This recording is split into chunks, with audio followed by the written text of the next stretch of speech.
పట్టణ వాసులకు మెరుగైన మౌలిక సదుపాయాలు కల్పించాలని జిల్లా కలెక్టర్ అభిలాష్ అభినవ్ అధికారులను ఆదేశించారు.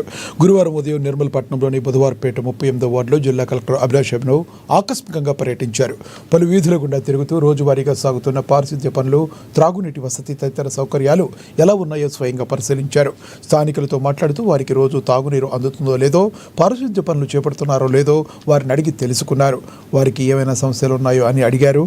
ఇళ్లలో తడి పొడి చెత్తలను వేరువేరుగా సేకరించి చెత్త వాహనాలను అందివ్వాలని పేర్కొన్నారు. చెత్తను బయట పారవేయరాదని సూచించారు. ఎవరికైనా సమస్యలు కలిగి వెంటనే అధికారులు, కౌన్సిలర్ల దృష్టికి తీసుకురావాలని తెలిపారు. ప్రజలందరికీ అందుబాటులో ఉంటూ మెరుగైన మౌలిక వసతులు కల్పించాలని అధికారులకు సూచనలు చేశారు. ఎక్కడైనా సమస్యలు ఉన్నట్లు దృష్టికి వస్తే వెంటనే స్పందించి సమస్యలు పరిష్కరించాలన్నారు.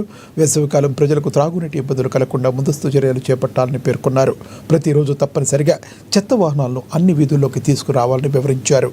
ప్రతిరోజు సమయానికి త్రాగునీరు సరఫరా చేయాలన్నారు. అవసరమైన చోట డ్రైనేజీలు, సిసి రోడ్లు నిర్మిస్తూ అవసరమైన వాటికి మరమ్మతులు చేయాలని చెప్పారు. డ్రైనేజీల్లో తీసేసిన పూడికలను, చెత్తను ఎప్పటికప్పుడు తీసివేయాలని తెలిపారు.